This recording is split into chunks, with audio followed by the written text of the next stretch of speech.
जाको राखे साइया मार सके ना कोई, बाल न बाको कर सके जो जग बैरी होए।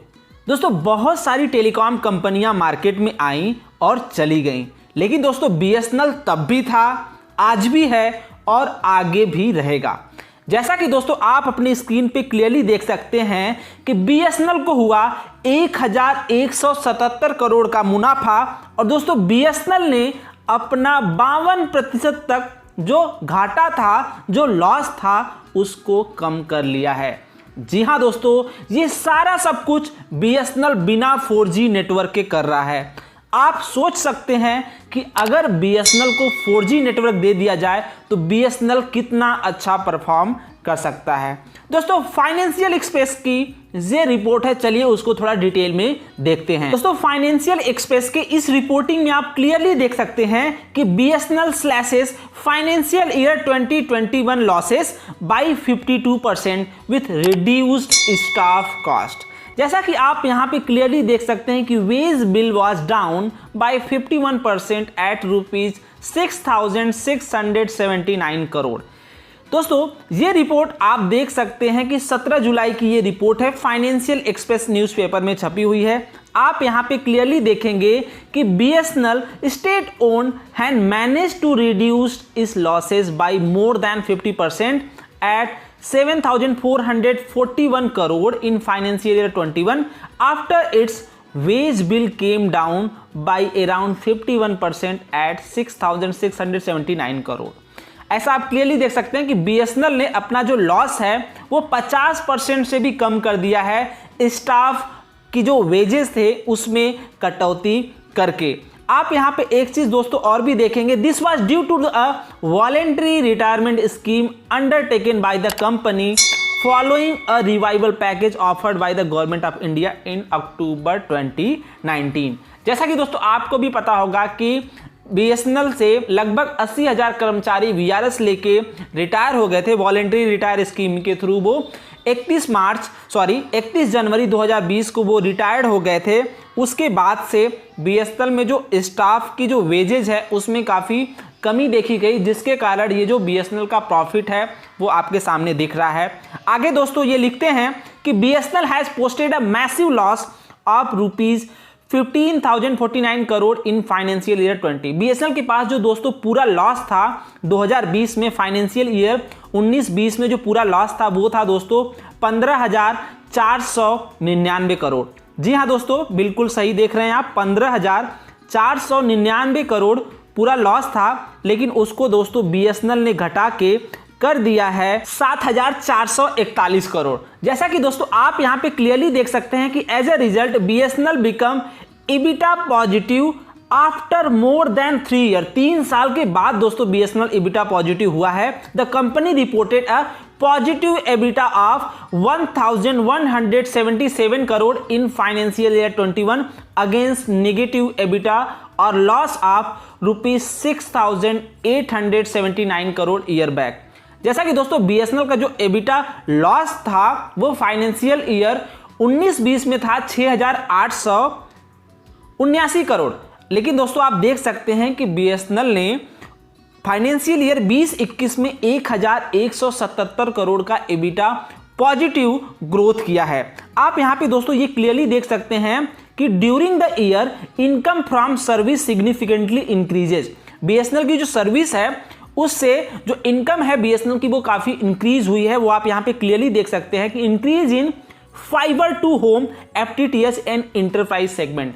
जैसा कि दोस्तों आपको भी पता होगा कि बीएसएनएल का फाइबर अभी आपको भारत में हर एक गांव में, हर एक तहसील में, हर एक ब्लॉक लेवल पे बीएसएनएल जो अपना फाइबर इंटरनेट कनेक्शन है, हाई स्पीड इंटरनेट कनेक्शन है, उसको बहुत ही तेजी से ग्रो कर रहा है, जिसके कारण आप इस रिपोर्ट में देख सकते हैं कि बीएसएनएल की जो इनकम है वो फाइबर से काफ़ी इंक्रीज हुई है।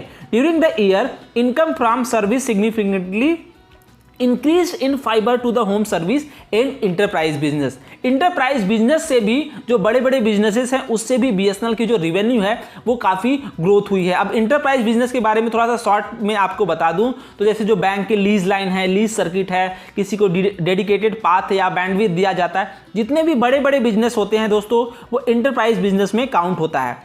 While revenue from wireline telephony continue to remain under stress. जो बीएसएनएल का जो पुराना कॉपर केबल वाला नेटवर्क था, जो वायरलाइन टेलीफोन से, उससे रिवेन्यू थोड़ी बीएसएनएल की घटी है। नो डाउट वो काफ़ी पुरानी टेक्नोलॉजी हुई है, तो ऑब्वियस सी बात है कि लोग उसको कम प्रीफर करेंगे एज कंपेयर टू फाइबर। लेकिन ये भी देखा गया है कि जो कॉपर केबल के कनेक्शंस बंद होते हैं वही फाइबर में स्विच होते हैं। ओवरऑल बीएसएनएल का जो रेवेन्यू है फाइबर से वो इंक्रीज हो रहा है। अब दोस्तों यहाँ पे ये भी देख सकते हैं कि revenue from mobile service decline marginally.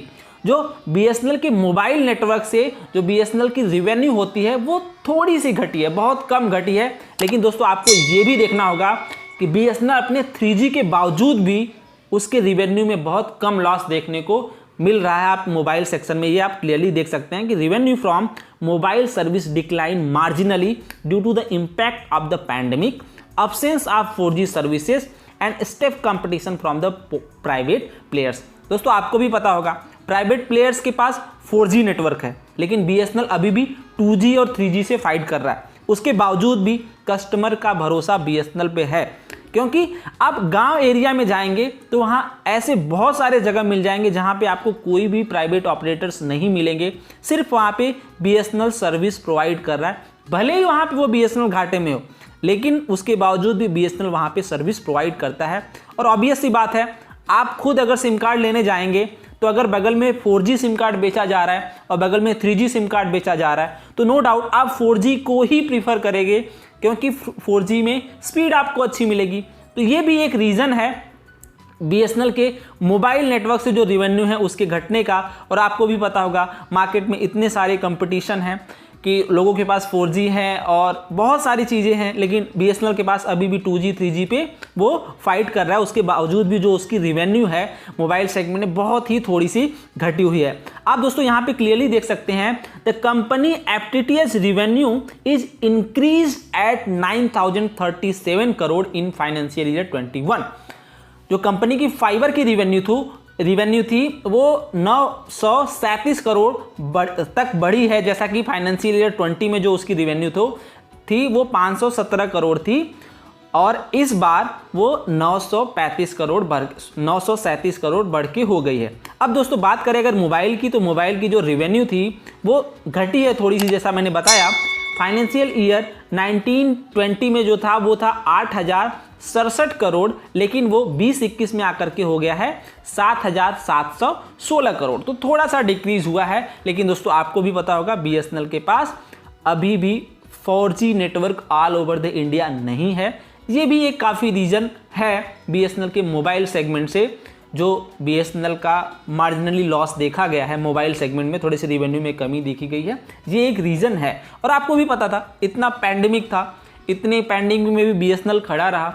और आपको ये भी पता होगा कि कितनी सारी टेलीकॉम कंपनियां आई चली गई, लेकिन बीएसएनएल अब भी है, आगे भी रहेगा और हमेशा अपने कस्टमर्स के सर्विस के लिए रहेगा।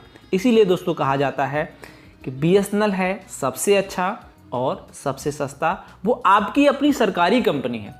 तो दोस्तों अगर आपको ये वीडियो पसंद आया हो तो प्लीज़ लाइक ज़रूर करिएगा और दोस्तों अपनी सरकारी टेलीकॉम कंपनी बीएसएनएल को भी ज़रूर सपोर्ट करिएगा। और दोस्तों अगर वीडियो पसंद आया तो प्लीज़ दूसरों के साथ भी शेयर करिएगा ताकि उनको भी पता चले बीएसएनएल के बारे में।